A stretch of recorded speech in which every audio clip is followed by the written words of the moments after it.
And here we are, lights up and everything. Ladies and gentlemen, welcome to the live show. This is Clifford Broadway, also known as Quick Beam from theonering.net, welcoming all of you, Hobbit lads and lasses, and all you elven princes, and even, Gondorians and Arnorians, if you want to be a northerner or you want to be from the south, you're from Gondor. If you want to be a northerner, you're from Arnor, okay? Hail to the great, mighty, fallen kings of Enumenos. I've been traveling by boat up the Brandywine, up into the Lake Evendim, been traveling to Fornost and Enumenos, going to all my ancient Arnorian places. Yeah, hardcore Tolkien geekdom is here. You have obviously found the right place. I'm here talking about deep cuts of Arnor and Gondor. The reason why Justin is going to join me, I'll tell you folks, I've been playing the new Fantasy Flight games, Lord of the Rings, Journeys in Middle-earth.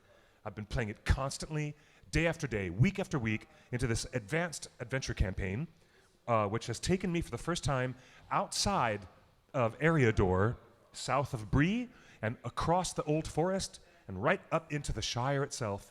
It's so cool, and I'm telling you, it's such a fun game. Justin, I cannot wait to introduce you to this board game. All right, it is so cool. In the past few chapters, I've been spending a lot of time in Arnor, or what was the fallen kingdom of the north that was plagued by the Witch King of Angmar through all those years. We do not really expect the Amazon TV series is going to start getting into all that Witch King of Angmar stuff, because that's kind of third age, and we know for sure that Amazon is going to be doing a second age setting for their upcoming television show. And we really are like in wild speculation mode at all times, so take everything that I say with a grain of salt. That was Justin, who was just walking back there. He's going to come back. My name is Clifford, once again, and hello to Scum and Villainy Cantina. And hey, look, there's the hardworking staff. Hey, there's the owner. Hello, JC. Sup, foo? Sup, foo? There's Connor. Connor, I've got to teach you this Lord of the Rings game. It's so cool. Oh my God, it's so cool. So they're getting the bar set up. It is the beginning of the evening for Scum and Villainy. There's going to be lots and lots of wonderful people here tonight. We have some live audience members right here. Hello, everybody. Hello, we have actual audience members with us. And I see you. This is what Sauron says when Frodo has the ring slip onto his finger accidentally at the Prancing Pony. I see you. And this blazing flame of an eye appears in Frodo's consciousness right there in the middle of the tavern.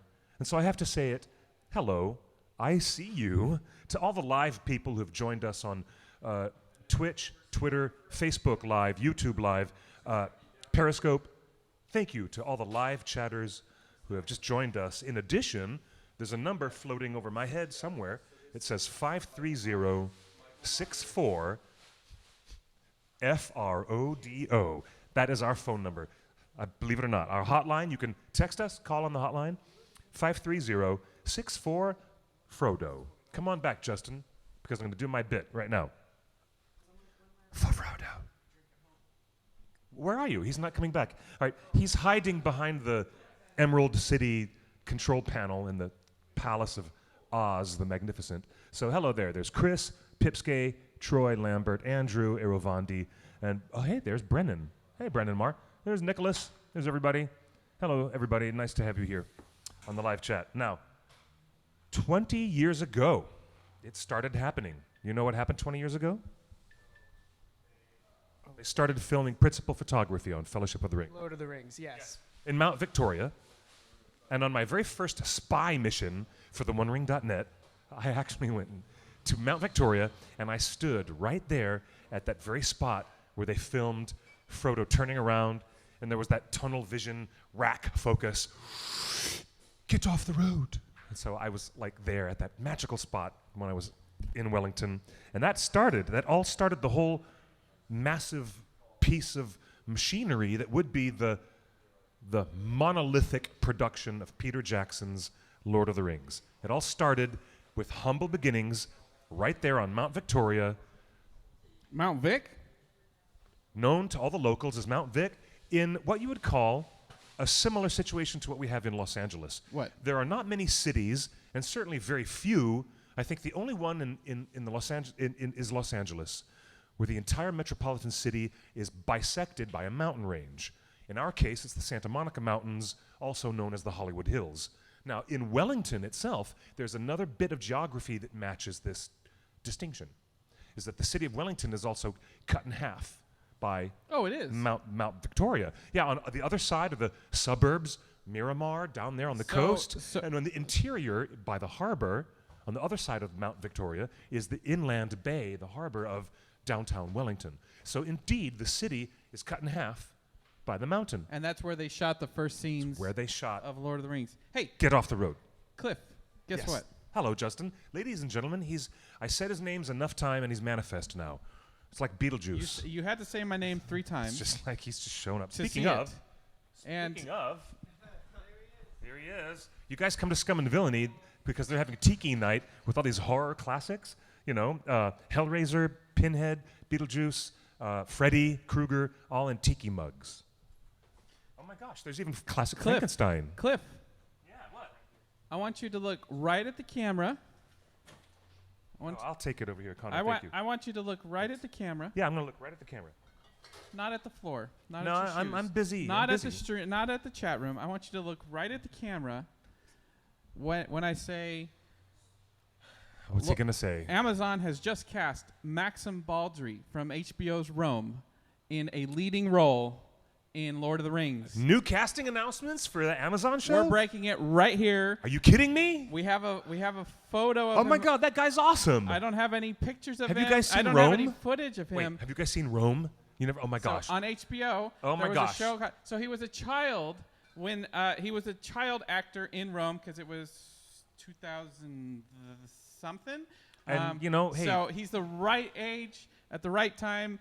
This is a face This is and cool. a name that This you is will really cool. that you will get to know. Maxim Baldry. There he is. Is that he's on the show right now? He do has we have a ju- graphic? Do we he have is his graphic up? It's up right now. Nice. It's, That's awesome. This is the new actor. Awesome casting announcement. So look at that photo. Does he look Numenorian? I think he does. This is a great look for Second Age Middle Earth, and it starts to address his casting, starts to address some of the things we were talking about, how Yes. the lineage of Aragorn Yes. was based on Eastern Yes. Mediterranean archetypes. I think he's very Numenorian. He yeah, is look at that. very Numenorian. Yeah, very, This is, very Numenorian. This is far away from Dutch as we can get. Way to scoop the live cast, Black Sauce Noodles. Wait, did someone scoop it?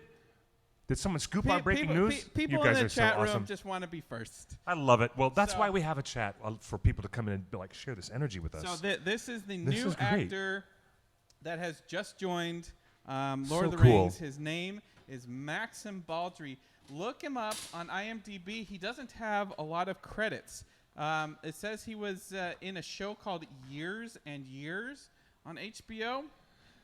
Lake Placid, Legacy, A TV movie of the week. Rome, when he was just a kid. Yeah, so Yes. he was in Rome, he was in Holly Oaks, and then he was in Years and Years. I think all those are on HBO. So this guy has the pedigree of working with A-class prestige television shows.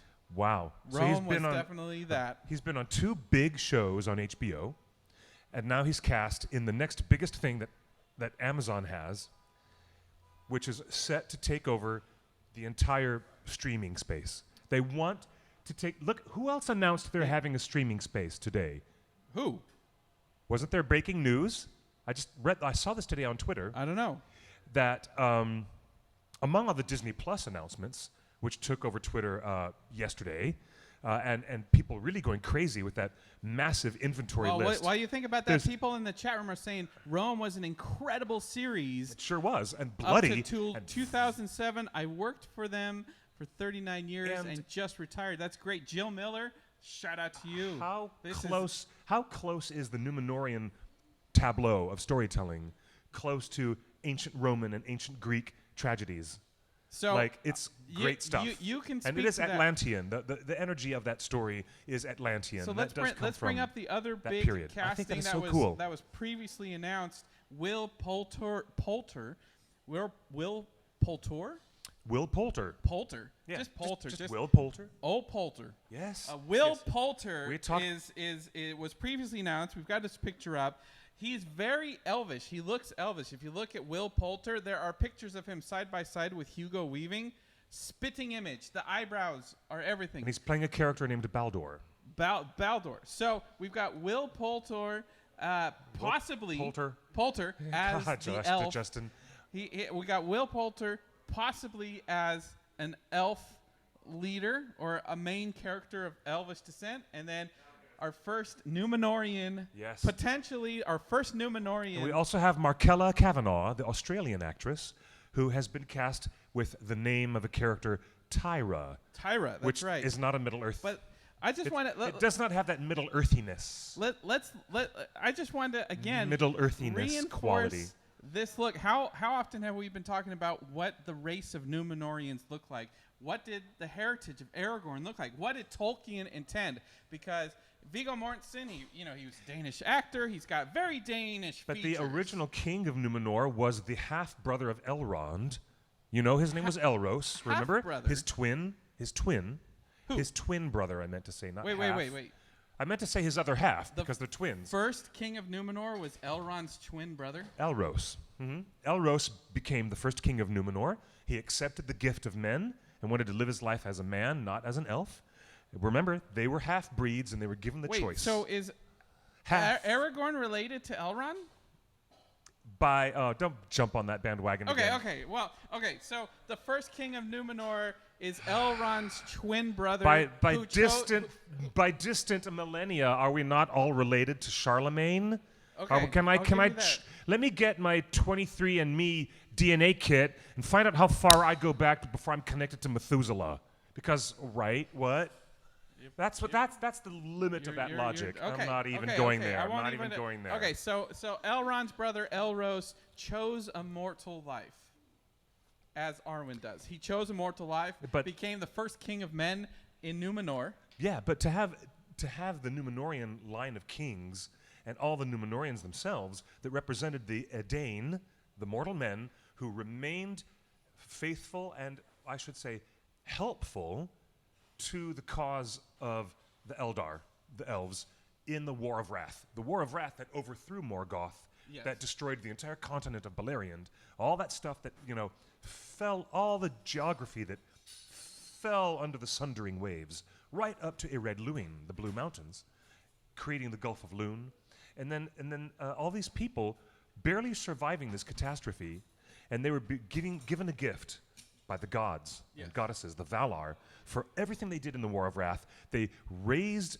an island. The Lord of the Waters, Ulmo, helped raise an island out of the bottom of the sea, and it was Numenor. Okay. What the elves called Atalante, Atlantis.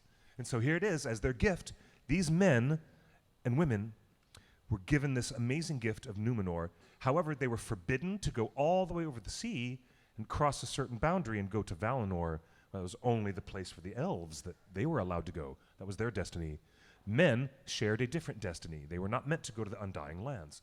And thus sets the stage for all the strife that would happen in this entire story that we're going to have from Amazon. The downfall of Numenor is going to be like all across the backdrop, but it must begin with the creation of the Rings of Power. So we don't really know. This new casting of this guy, he might be Numenorian. He looks great. He's got that, He better be. Mediterranean look. I love it. He has that old world look. All- After all, he was in Rome, right? All I wanted was but we this don't new know. series to look What? Grecian Let- and look Let me blow your Turkish mind a bit. and, like, Grecian, Turkish, Mediterranean, Aegean. Aegean. That is the phrase. What if he is unspoken and we don't know yet? What if he is Anatar? Unsullied. Sauron. What if he is the young Sauron, Hang the on. bringer of gifts? Take a Does- look at him one does- more time. wait, He wait. might not be Numenorian. Does that look like Sauron to you? Ladies and gentlemen, No. you see that picture of that man? I'm not buying it. This is not Anatar.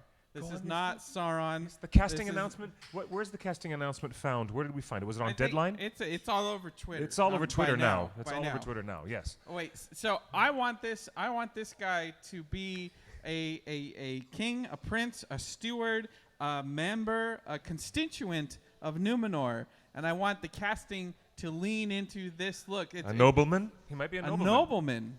He cannot be Sauron. People in the chat room are saying, no way, he cannot be Sauron. Marful, No, here you go. Not at all. Listen to Marfels in the live chat. Marfel says you guys should watch the miniseries Years and Years. It's totally something else. Years and Years? Great recommendation. I don't remember hearing anything about a show called Years and Years. This actor is from Years and Years, a show. I think it was on HBO. I don't know what else. People in the chat room are highly recommending it. So Hold if on. you want to see the quality of this actor, start looking for that TV show. Arowana Undomiel in the live chat says, Yes. wait, Cliff, if no man can go to Valinor, then what about Tuor? Did that happen before or after the War of Wrath, when Tuor went to Valinor, and did he even make it that far? My memory is foggy. Okay? That's the first time that I might not know. Tuor. This Yeah. is a game show. We've got It's a not new a game game show. Stump Cliff. Go ahead. Come on. The conditions placed on the Numenorians were after the War of Wrath. Everything that happened with Tuor and Idril happened way before that condition was laid out. So that might be your answer. Maybe. Thank you. All right. Thank you, JC. Well, boy, these. Oh, you this know is what? the first time we've seen this in the chat. Adam Driver. I got a bunch of for Lord trolls the under Rings. my bridge. There's no trolls here. I got trolls under my bridge. Adam right here. Driver should be. Yes, exactly. Adam Driver has the right look for what I want to see out of Lord of the Rings. Also, Riz Ahmed. Has Yeah, I a think great look. Riz Ahmed is my favorite casting choice for Anatar, for Sauron. Really? Yep, absolutely. Riz Ahmed. Wait, he's- what? We're he's talking my about guy. the bad guy from Venom. Did you guys see Venom? Riz Ahmed Okay. is he's my guy. I don't know if I can buy him. For Sauron, for Anatar. The what? Yeah, he was a pilot Yes, in he Rogue was the One. pilot Of in course, Rogue you One. bring up the Star Wars trivia. Okay. The Star Wars part. I'm also but down. Well, I don't know why, but I'm also down for Dev Patel. Dev Patel would probably be one of the very best casting choices. To have him as Sauron would be brilliant. The Dark Lord Sauron love in the that guy. chat room is Love that guy. requesting Ron Perlman be Morgoth. Okay, we're not even going to have a Morgoth in this show. Let's cut that off right now. That's great idea. That's a great casting idea. But if we ever get to Morgoth being portrayed in other shows, in case they ever do license the Silmarillion, or what if there's some cosmic flashback? Yeah, nice choice. But yeah, okay. Tom Hiddleston is the obvious choice for Sauron because he is a Hello, shape Ryan. changer. He is a deceiver. He's beautiful. He talks well. He convinces every race, the leaders of all races in Middle Earth, to accept his gift. So No. he is a a hobnobber. you It know. is. So I Tom think that Hiddleston Tom Hiddleston is is the too- obvious choice, but too he obvious. might not be the right choice. He's too close. He's too close to you're, Loki. You're cutting the cloth much too close in the narrative of who Loki is, who Anatar / Sauron is. I'm not buying it with Tom Hiddleston. It would be a redundancy. It would be a casting redundancy to have Tom Hiddleston play the same character over again. You know, and that's for- a great comment. I'm just saying. And NZ in the chat room says, I think the more committed we are to diversity in casting, the less of a look each race of people will have. And that's a good thing. I right. believe that's true. So, we one thing about Lord of the Rings, it's so diverse.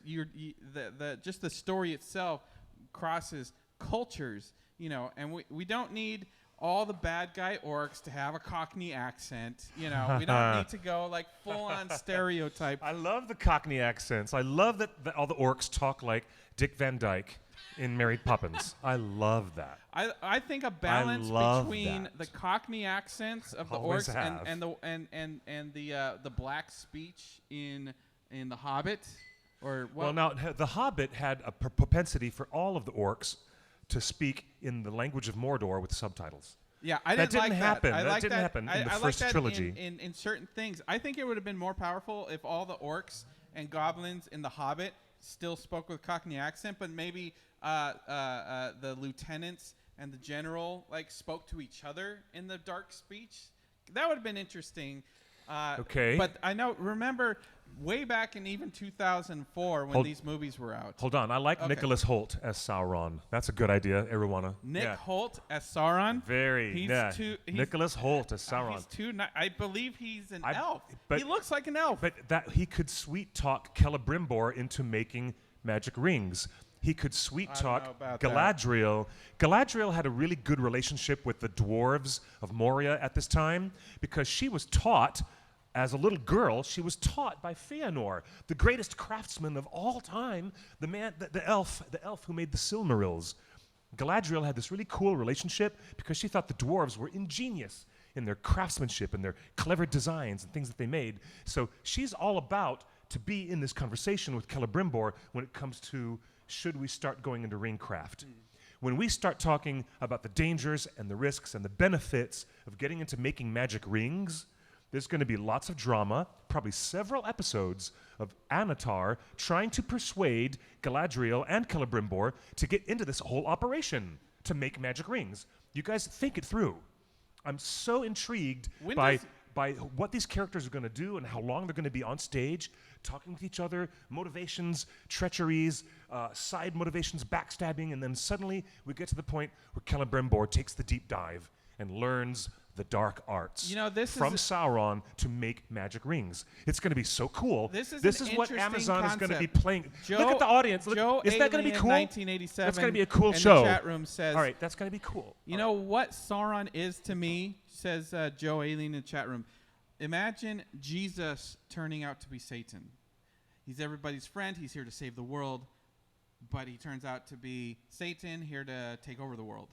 That is what this guy's perspective is of Sauron. That's what Sauron is to Middle-earth. He comes as the blessed, as the beautiful, as the friendly, and he makes friends with everybody in the Middle-earth. He might even be the great uniter.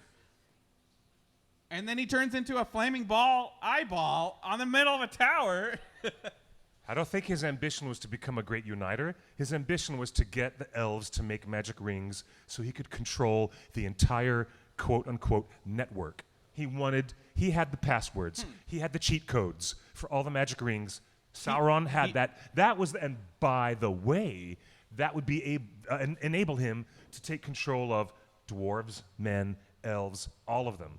No consideration for the other races of Middle-earth, such as the hobbits that didn't quite exist yet, or the Ents, the shepherds of the trees, a different race.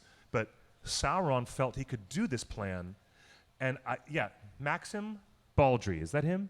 Yes. Maxim Baldry, just as easily as Dev Patel, as easily as Riz Ahmed, could be a Numenorian, or they could be People Sauron just himself. joining the live stream. Thank you for jumping in on the live stream. I see you on Periscope asking, where's the announcement? Here it is. We're going to keep repeating it through the show, so it may seem repetitive to our audience here live. This is Maxim Baldry. He comes from the HBO series Rome as a child. He was recently in an HBO series called Years and Years, and now he has been cast in an unknown significant role in Amazon's Lord of the Rings. It says, looking at his IMDb page, that he was born in England, but he lived in Russia, in Moscow, for the first 7 years of his life. And then he moved back to England in 2003. So basically, his formative years, so this is the Russian influence coming in. Yes. This guy, I assume this guy speaks fluent Russian, fluent English. Does he speak Elvish? We don't know. So this is the new casting announcement. Maxim Baldry, a Russian actor, Russian, English, British actor, has joined Amazon's Lord of the Rings in a significant role, and he joins the previously announced Will Poulter, who we think looks like young Elrond or Elrond's twin brother, Elros. So this might be our first elf and our first man, Numenorian cast. So Will Poulter is on the show. These casting announcements and are coming. Maxim Let's talk about the Baldry. overall time frame. Are they coming late? Are they coming early? Or are they on time? What do you mean? These casting announcements and the fact that they have a limit on the contract when they're going to go in front of the camera, Yeah. do you think they're on schedule? Do you think Amazon is behind schedule? What do you guys think? I think it's a drizzle of information. Amazon, I know you're watching because you keep giving us these casting announcements on Tuesday afternoons. Which when is we kind of happen nice. to be doing our live show, so It's I really appreciate nice. the content. We do. Thank we do you. appreciate that. But Please but drop us an email next Listen. time instead of Variety. You guys- just bring it here. In fact, come here to Scum and Villainy. We know Amazon Studios is based here in Los Angeles. Come here to Scum and Villainy. I got a chair for you. Jennifer right here. Salke, I love you, my darling. Come to the show. I have a hot seat for you. Well, it's not that hot. It'll be kind would of lukewarm. I have a lukewarm seat for you, Jennifer Salke. And how about these other wonderful folks working on All of the writers the and show? producers have said they cannot do anything without your approval, Amazon. Payne, So please, Mr. Payne? bring us Jennifer Hutchinson. So send us all the writers. We'd love to just have a We've- chat about geeking out. We We are here. We don't need to know about We're the here. show. We're here to help We you.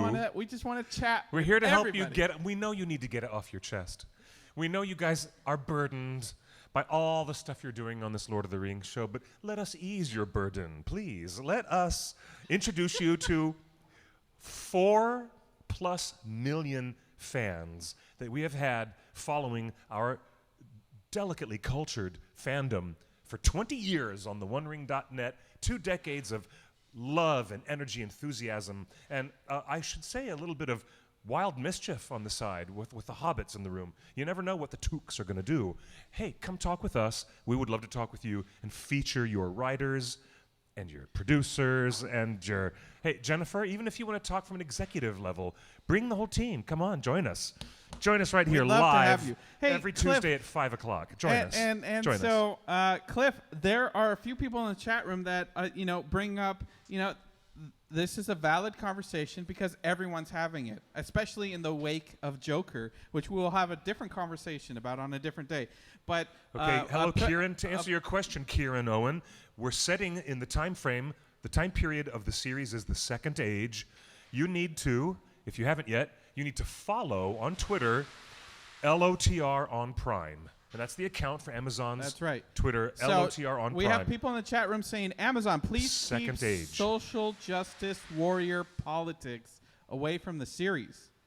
Please keep SJW politics away from the series.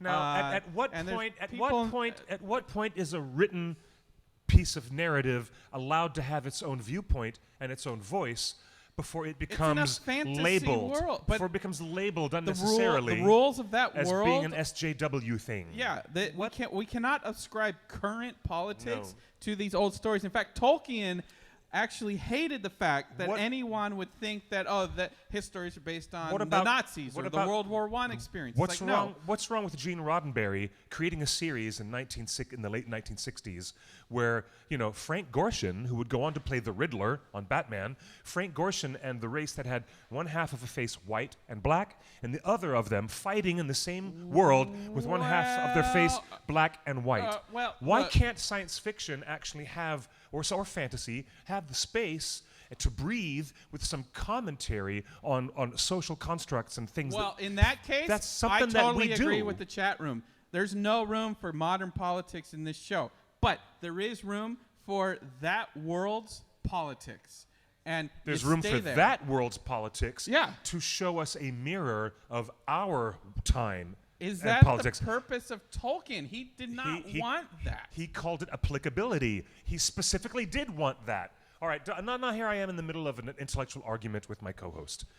Professor Tolkien did not want to have the weight of metaphor be in the hand of the author. No metaphor. He thought that the author would be at a disempowering or a disenfranchising way of dealing with his readership if the author took the symbolism and ham-fisted people over the head with intentional metaphor that was too direct, too grossly direct. Okay. He preferred that the power of interpretation and the power of applicability was given as an enfranchisement to the reader if the writer would cautiously show lessons, powers, moral equations that each person throughout generations of time would find applicable in a different way to their own culture and placement whenever they came into the work in the past or in the future. Let me ask you come to the work 50 years from now, and you're going to find applicability in The Lord of the Rings differently than the way Nazi Germany found applicability in Smaug, in The Hobbit. And they thought that Smaug was representational of German interests. The whole thing went on. Look, it's not about metaphor. It's about applicability. And why? I ask you guys why should genre fiction be excluded from having any applicability? That there's a power in storytelling. When it works for us, it brings messages. Yeah, but it whole... It brings us an idea of things. I want to ask the chat room, would Éowyn, if Lord of the Rings came out today and you saw Éowyn, being told to stay behind, you can't ride with the men, and I am no man and all that stuff, would that be considered social justice warrior filmmaking now? If Lord of the Rings was published and released now in this climate, would Éowyn's whole story arc be considered SJW?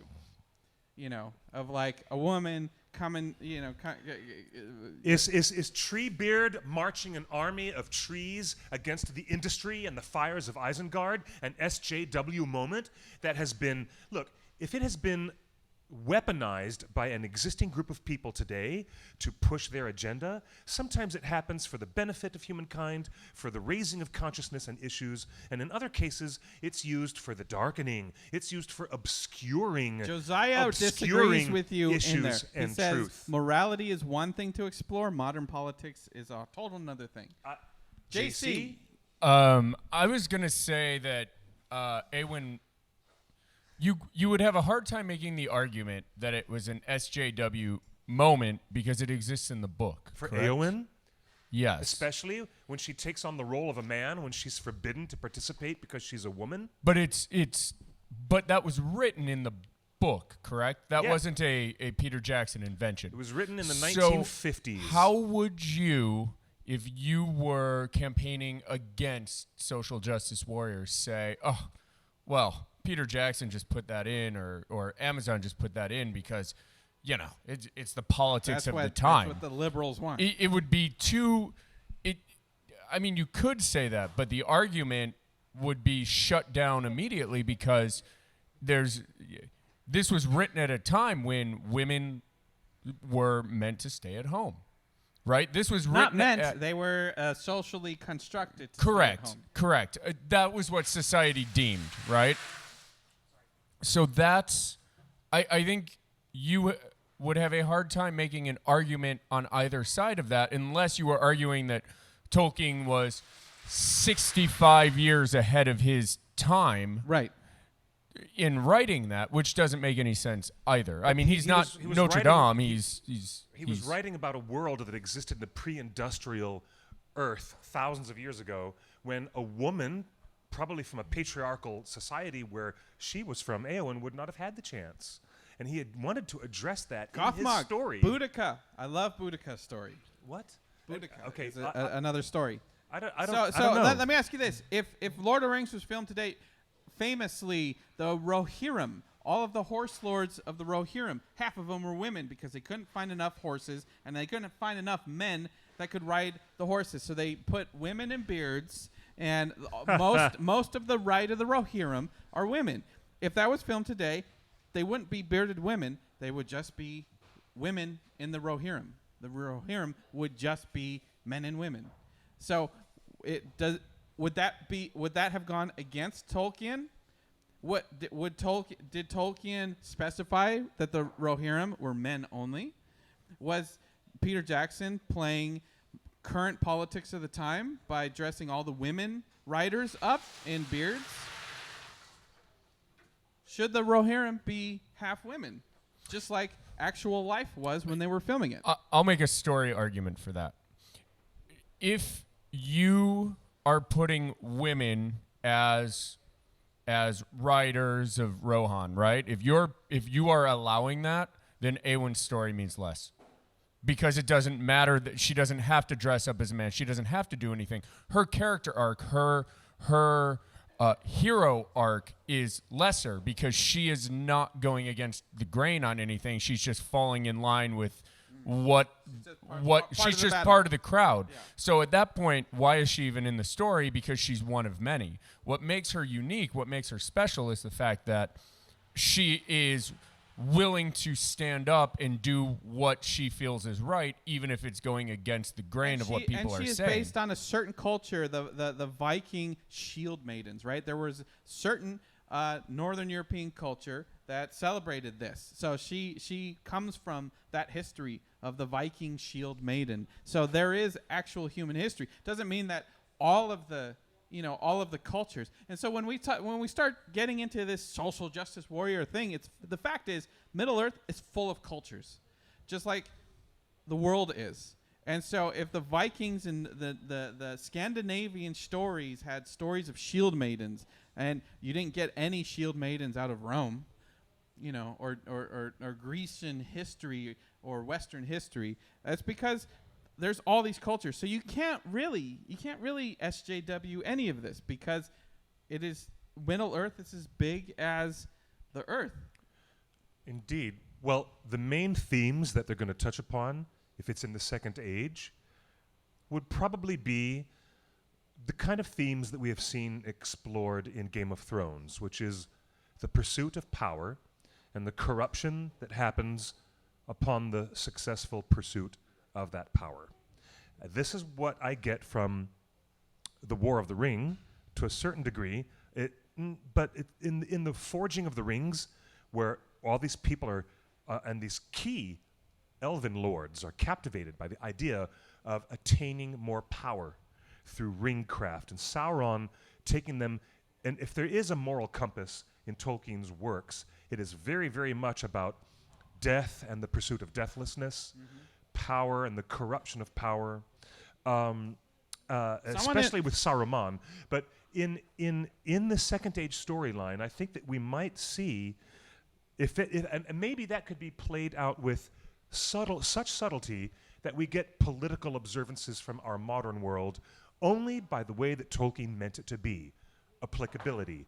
While those people in Westeros and Esteros are pursuing power, treachery, assassinations, and all these different things they're pursuing, our characters in the Second Age of Middle-earth will also be, with Sauron's antagonism, especially, be pursuing the development of power, and and this is going to be a fascinating approach if they'd stick to it, and if the writer's room at Amazon Studios has any real understanding of Tolkien, the writer, his overall powerful themes that were most important to him. I believe they might stick the landing. They might do it right. Laura If in the stay chat true room makes a that. good point. We recently had our friend Kieran Shaw, the size double for Frodo, here on the show, and we asked the same question. Laura Yes, in Ellen. the chat room Yes, says, Ellen. Thank you, please just cast Peter Dinklage as any dwarf, no matter how big or small the role. And that brings up the point. Are we at a point now culturally where we're here to recognize short-statured actors, and can you cast the entire race of dwarves in the Second Age with actual short people? So Peter Dinklage and all of the quality award-winning acting talent that he brings with him, we don't need to have size doubles anymore. We can actually cast it. So is that SJW effort? Is that social justice run amok where we have a race of dwarves, so let's hire short people that are that size? Would that be okay? I got no problem with that. I've got no problem with that at all.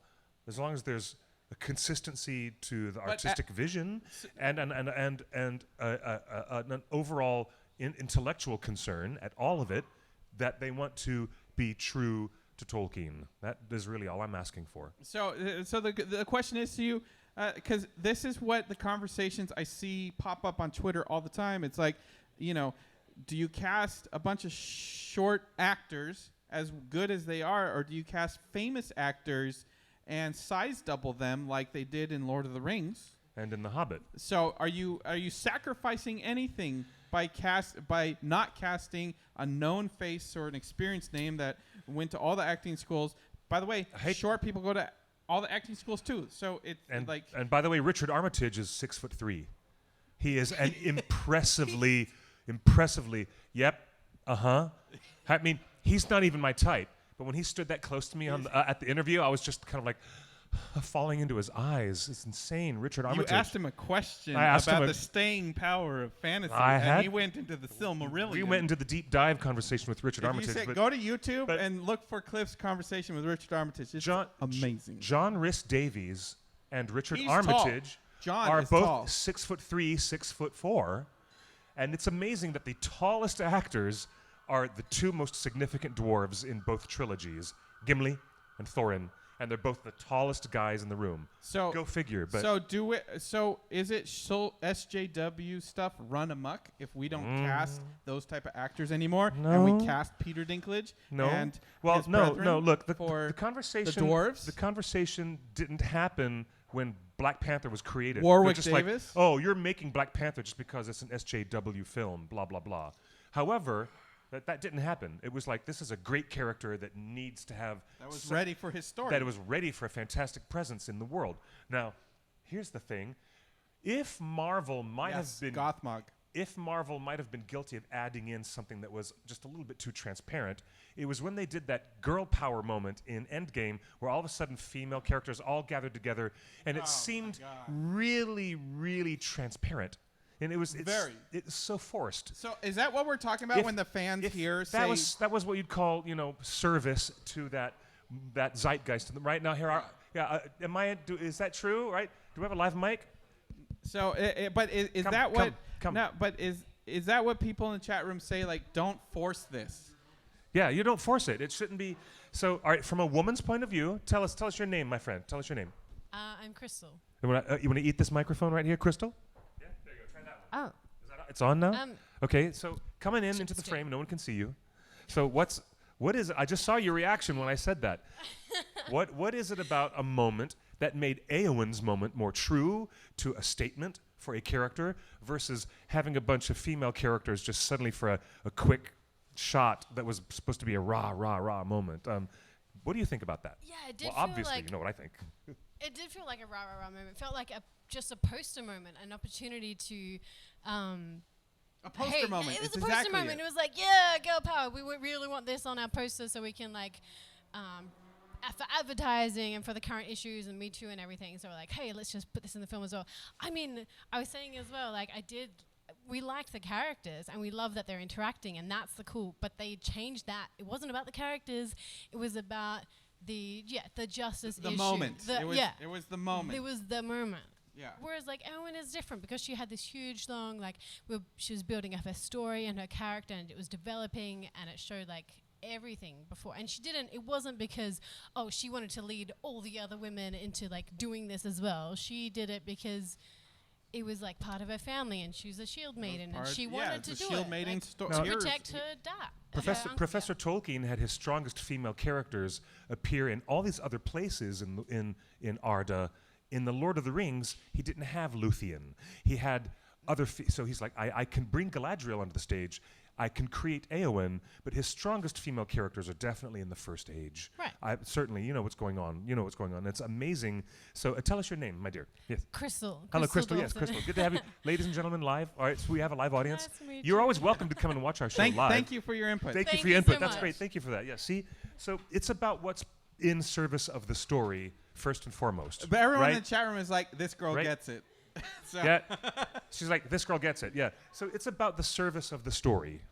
And I think Professor Tolkien knew that, and he knew that he was missing some of his first age powerful females. And so the Éowyn character, I really believe, may have had its seed and its gestation in his mind because he didn't have everybody on stage that he wanted on stage in the Third Age, at the very end of the Third Age. So here comes Éowyn, and of course, I'm enamored with Professor Tolkien's approach to story and story building, as we all are. And if the show runners at Amazon have any sense of how Tolkien put his mind into his thematic structures and the way his characters are brought to life, if they have some sense of that, then good. That's what they paid $500 million for, was to have the actual license to Tolkien's mind and his words and his thoughts. If they stay true to that, they'll be fine. And they'll be fine. More importantly, the Tolkien estate has controlling interest in the show, so they get to approve every script. That's an interesting way to frame it. Is it controlling interest or veto power? Veto power. That might be called controlling interest. Maybe. Yeah, that means they're at the table, which they weren't on The Hobbit. So this means the Tolkien estate, the family, if the writers bring up something from the Silmarillion or the unfinished tales, the Tolkien estate can read the script and say, all right, I like how you've incorporated that maybe as a flashback or a telling of an old tale. Yep.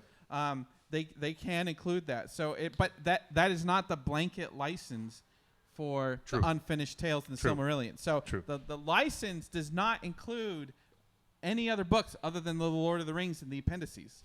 Indeed. But the estate is involved at the writing level, so they can one at a time, script by script, page by page, say, all right, let's go ahead, explore this line. Don't bring in too many of the extra characters, but to service this second age story, if you need to tell this part of it. Hey, Cliff, I've always wondered, we're talking about second age. Thank you, Tamar. That's very nice of you to say. That's very sweet of you. Tamar said, I'm honestly shocked that Cliff isn't an advisor on the series. Me too. Hint, hint, Amazon. I know you're watching. What a trick Amazon has missed there. Well, thank you from your lips to God's ears. Hey, thank I you. heard a rumor. There's a lot of people who used to hire me as a consultant during the trilogy. But I heard a rumor that you were consulted on the menus of the DVDs because they want to make sure the maps were accurate on the DVD menus. On the extended editions of all the trilogy, I worked as a consultant to ensure accuracy on the maps that were followed as an interactive menu on screen when you put in your Blu-ray. And because of Peter Jackson playing fast and loose with some of the geography of Gondor, we had to do some interesting tinkering to make sure the maps showed character paths. You know what, Josiah? Character paths of where the characters went through the narrative. It was really fun. And I love doing stuff like that. Well, according to the books, the hobbits never went to Osgiliath, but the movie just kind of... whatever. Josiah the chat room says, little people being in movies or series isn't SJW. Women being in movies isn't SJW. It's all about how it's executed, why it's happening. Yes. Oh, and by the way, Crystal, there was a ton of people that said, hi, Crystal, you got it. You totally get it. There was a ton of people that said, thank you for sharing your thoughts as well. And you guys, whenever you want to join us live, you can come to Scum and Villainy on a Tuesday, and you can be part of our live show. What is it? Just like that. Gothmog says, you don't buy the rights to a 60-year-old book to write stories that deal with today's gender equality issues. Fair enough, yep. Do you? You are arguing they actually do.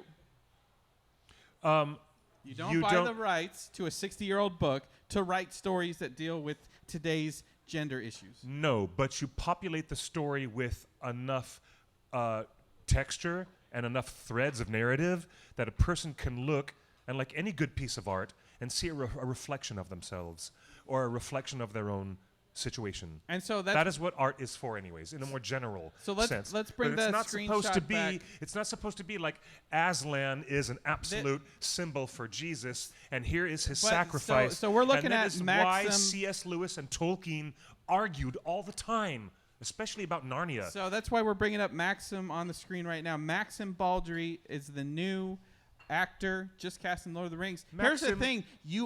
A whole come on our show, of Maxim. People, come talk to us. A whole Maxim. set of people will get to see this actor and his skills and his complexion and everything like that, and see themselves in him. And whereas if people thought that this is going to be more blonde wigged, Rohirrim and Danish actors, it's like this is bringing all cultures around real Earth into Middle Earth. By going down this route what if poor Maxim is going to be in the makeup chair for 4.5 hours and he gets under all that dwarf latex and he's a dwarf character? We don't even know what's going to happen yet. That's just as likely as anything else. So our expectation is Maxim Baldry here. Okay. He looks like a Numenorian. It would be great if he's a Numenorian, and then he joins Will Poulter. Will right Poulter here. looks like an elf. He's an elf. He looks Those like an eyebrows. elf. It's those eyebrows. Bless his heart. He's Elros. When I first saw Maze Runner, I had to rewind. I was like, look at his eyebrows. I love that. I love what's going on. Would you be? And I just love this guy. I would you love be Will equally- Poulter. I'm going to confess that Bandersnatch is one of the coolest things that's ever happened. He was in Bandersnatch. Everyone watched and I Bandersnatch. love his characterizations of the ugly American that he plays in Midsommar. I like the character he plays right, in the Maze Runner Midsommar. trilogy. And I especially like his cousin Eustace, who is such an annoying little bitch in Voyage of the Dawn Treader. And that's exactly what that character needed to be. And he was turned remorseful and inward by being stuck as a dragon. And it was a really good thing. I just watched that movie for the first time. Voyage of the Dawn It's Treader? Terrible. It is nowhere near as good as It's the other terrible. Narnia films. It's. It's- I thought I was watching It like does- a DreamWorks animated film. Like the whole No, wait. last 20 minutes is like a bad cartoon. No, hey, wait.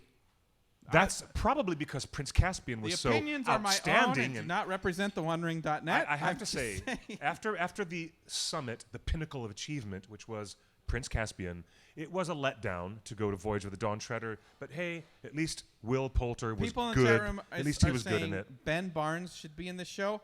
I totally agree. Yeah, I'm down. I'm he down was for on Ben our Barnes any short day list. of the week. Ben Barnes from Westworld and Tell you what. from Ben Barnes could have my dinner money any day. hello. Hello. Hello. I think Ben Barnes looks like a Numenorian. I think Riz Ahmed looks like a Numenorian. I appreciate that they're casting Russian actors. Ben Barnes is going to be busy in the new seasons of HBO's Westworld. Well, we don't know that. Of course, no. We don't know There's that. so many flashbacks on Westworld. They keep going back to characters who've died, and they go to all these scenes with No them. one so dies in Westworld. No one really That's dies. the whole point. Because they're Cheat death. yes. Uh, Autumn was going prrrr at the thought of Ben Barnes. That's right. And Joel, thank you. I'm so glad to have your energy and your So Cliff, conversation with us you were as well. You were Thank talking about Tolkien Thank you. wrote Lord of the Rings. Kind of the main theme is death, right? And death and the pursuit of deathlessness, interesting. which is particularly seen by the way that Galadriel uses her elven ring So- to sustain Lothlorien in a state of Ooh. not decaying and keeping This a little. is true. It's a little timeless She's pocket. using the magic power to Well, keep it That's why alive. Peter Jackson instantly cut everything into slow motion. That's why Peter Jackson filmed everything with extra frames. And when it plays, everything in Lothlorien is in slow-mo. Everything from the very minute they arrive on the So, border did to you the see- second they leave. It's because Peter Jackson and his team, especially Andrew Lesney, who cooperated with this, Rest in peace. They made the most amazing cinematic effect of timelessness and time slowing down. So what in did you think Lothlorien. about that Twitter thread that someone posted today or yesterday that at the end of Lord of the Rings, Frodo chooses death. Yes. The end lesson that Tolkien was trying to think is like, once you do greatness, once you save the world, can you return to society? And Frodo says he can't, and he chooses death by sailing west. He's like, I can't deal with this. Sam chooses life and stays Yeah. and becomes mayor of Hobbiton for Yep. 70 years. Frodo And- chooses the only thing that he has left, which is to try to heal from the pain and not have any pain for his final moments. That's all. Because he knew the final moments were separate from the world. He already knew he was separated from the world because part of his soul was taken away by bearing the burden of the ring. That's PTSD. Part of That's his soul was every gone. Battle. That's every warrior out there defending freedom or whatever they are. Yeah. Coming back. You know, Yeah. their soul is left there. JC. Can I mention it? Well, that's applicability. To you, it's PTSD. To many veterans who read The Lord of the Rings, it is that. But that is applicable to you. Other people might see Frodo's dilemma as applicable in a different way. If they were a leukemia patient, et cetera, whatever. You know what I mean? Okay, go ahead. I'm going to rewind to your Lothlorien comment Yeah. about Yeah. how they filmed it in slow-mo. That was a The- brilliant decision, by the The way. other to do it. thing they did was when they light Kate Blanchett, her eye light is Mm-hmm. a net Sparkly lights. of sparkly lights. Yes. Really? So she doesn't have a single There's no a single orb eye light. in her eye. There's multiple Sparkling stars. sparkly stars in Yep. her eyes, which was, I thought, again, Brilliant. Such a minute detail that nobody consciously catches. Yep. But Andrew Lesney knew exactly when what you the heck he know, was doing. it adds that goddess-like quality that you can't quite pinpoint. But that was another thing they did in that scene. That was great. And so the fact that Andrew Lesney has passed away in recent years, and also the second AD and the second director of photography on Lord of the Rings recently passed away. I forget his name. A big New Zealand guy. The fact is the look of Lord of the Rings comes from Andrew Lesney. The fact that he's not here means Amazon absolutely has to chart their own course, come up with their own aesthetic. You know, they've got the rights and the license to use anything from Peter Jackson's films, but the same team are not involved, and the same team cannot be involved, especially the visual team. So, and you notice Amazon has not announced Weta's involvement yet on this show. No, they have not. So No, they there have is not. a whole chart to course. Hey, Cliff. The NZ has said Frodo is not choosing death. I disagree with this so much. I want to offer, with full respect, a contrast and a counterpoint. So tell us, NZ. I mean, it's not literally meant in this way, but it is looking at it more poetically and figuratively, that Frodo's decision to leave Middle-earth is somehow aligned with the Eldar, with the elves themselves, and why the elves have to make a choice, because they don't get the doom of man. They don't get to die and then go off to a different destiny. They get to go off to Valinor and then wait in the if they were dead, they go to the halls of Mandos to wait and wait and wait, and then that's it. Their only incarnation is this incarnation in Arda, but they get to live immortality-wise. Eternally they live through Arda. But men do not get eternity to live in Arda. They get to awaken to a different spiritual destiny and another manifestation that happens to them, that the secret is kept from the elves. The elves do not metaphysically appreciate the doom of men. They don't get it. They kind of resent it. They aren't privy to it. They're not privy to it, and they kind of resent it. So the fact that Frodo, who is mortal, being given a gift at the very end by the Valar to face a moment of healing and a time of peace, because his death would be inevitable. It's like after the War of Wrath, no men were allowed, certainly the Númenóreans were not allowed, to go to the shores of Valinor. Frodo is, because he was a ring bearer. And because of the torture that Sauron put Frodo through, ripping his soul apart, Frodo gets peace before the end, but the end is still inescapable in this sense. So it's kind of like a figuration. It's a figurative thing where even Galadriel was supposed to stop using her ring of power to maintain Lothlorien.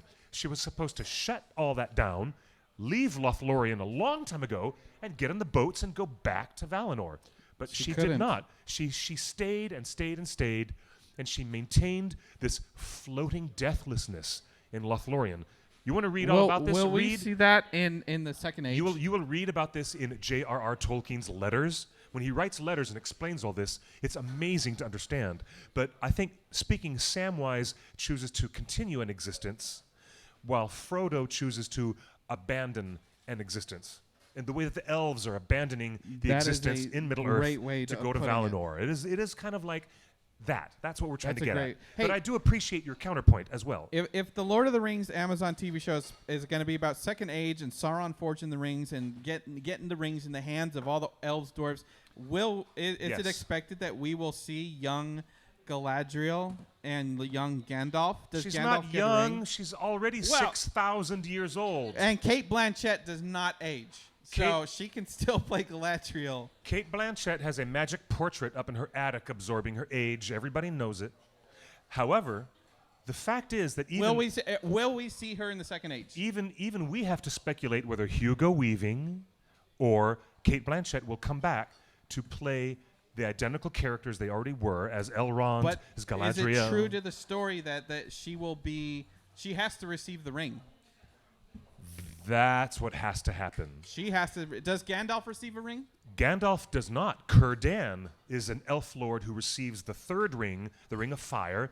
Gandalf doesn't even freaking appear in the Second Age. How many times do I have to tell you people? Okay, I just didn't know how Oh he my got gosh. his ring. How does he get his ring? Gandalf gets his ring when Círdan, the shipwright, who's living up in Lindon, decides to give Gandalf this powerful token. As soon as Gandalf arrives on the shores of Middle-earth, Círdan says, hey, buddy, you're going to need this more than I am. Take this ring, use it to fuel the fires in the hearts of the free peoples of Middle-earth. But Círdan is another big character. Hey, what if Maxim Baldry is going to play the shipwright? Círdan, the elf lord. Does he look like the shipwright, an elf ship leader? Under all that makeup and under all those wigs and pointy ears, they can make someone look like that, certainly. But how fun it is to be able to speculate like this with you guys. This is why I love being on this show. Thank you, Emily. I got a lol out of Emily for that. And yes, Sean is also correct in reminding us Samwise was also given the gift at the end of his lifetime after he was the mayor over and over again. And his wife had died and his kids had died and everyone was gone. Samwise was able to leave Middle-earth and take a boat. And we can only imagine that Frodo and Sam were reunited once again in Valinor. Can you imagine that? So Frodo and Sam reunited once again in the afterlife, quote-unquote, of Valinor. Can you imagine that? I just can't. Can't either. But it did happen. It did happen. All right. All Who right. else? Who else Cliff- was given the gift? Cliff- Gimli, son of Gawain, was also given the chance to get We're on a not boat going to get that in this with, show. with Legolas to go to Valinor. I'm just saying. So there are exceptions, but it does happen. All right, so to recap, the late breaking, just before we went on the air, Maxim Baldry here is the new casting announcement for Lord of the Rings. Congratulations, Mr. Baldry. Come on our show. We want to interview you right here. Yes, now. He is Russian and English, British descent. He was in a bunch of HBO series that the chat room says you should really check out, and he was amazing in his He was in a recent show one. called Years and Years, which everyone says is amazing, and he on joins Rome He on joins HBO. Will Poulter, who we think is going to be Elrond or Elrond's twin brother Elros, the first king of Numenor. Dude, what if he plays both? What if Will Poulter plays both roles? Oh my Elrond goodness. and Elros. It could happen. Tamar says he is British, could happen. but according to IMDb, he spent the first 7 years growing up in Moscow. So yeah, okay. If he was born in England, then he's British. Yeah, But- Mythcal says the castings are great so far. It's nice to have a new announcement. These are great castings. It's really good news to Cliff, have. this has been a wonderful. I'm sorry Dude, to. It's been quite a good to conversation. take the conversation into the breaking news. I don't know what you were going to talk about. I wanted to but- talk about that. So How about that? we're here every Tuesday at 5 p.m. at Scum and Villainy. You are welcome to join us. Yes. Or watch online. I want to say thank you to the patrons of Scum and Villainy. Thank you guys for being here. Thank you very much for our show on theonering.net. We're going to be talking every Tuesday at 5 o'clock about the upcoming show that Amazon Studios is producing in Middle-earth. The biggest budgeted TV series in history. And next week, aren't we? We're trying. Look, We're putting together a special panel We're- of the people who made the Lord of the Rings trilogy of films to talk with us about the 20th anniversary of Lord of the Rings. This week represents the 20th anniversary of the the starting shooting on Lord of the Rings. So as That's we right. speak here, 20 years ago today, they were shooting the wooded path where they first meet the Nazgul. The hobbits first meet the Nazgul. That was the very first thing shot on Lord of the Rings. It was shot this week, 20 years ago. We're going to try to get some of those people that were involved in that shot here so we can Yes. have a nice roundtable discussion of what those first few filming weeks were like. I just want to spend an hour or so going deep into one shot. Like, let's just go super deep. So How did you create that deep focus on Elijah Wood when he says, "Get off the road"? get off the road. Right? So- I'm excited to talk to them too. All They're right. all going to be we'll here. see you next week, right here, 5 o'clock Pacific at Scum and Villainy. You can follow me on social media, Instagram and Twitter at QuickBeam2000, and you can follow my new indie film project at bit.ly/goinglive. We're going to have a big launch party right here on next Sunday. Here at Scum and Villainy, we're launching our Indiegogo campaign Oh, for our nice. new film, which is a very funny black comedy about everybody stealing your data and your personality and your That's scary. secret surveillance. It's a black comedy about the surveillance that you want to keep forgetting about, but you know secretly it's still happening. That's why you need to put a piece of black tape on your laptop right here.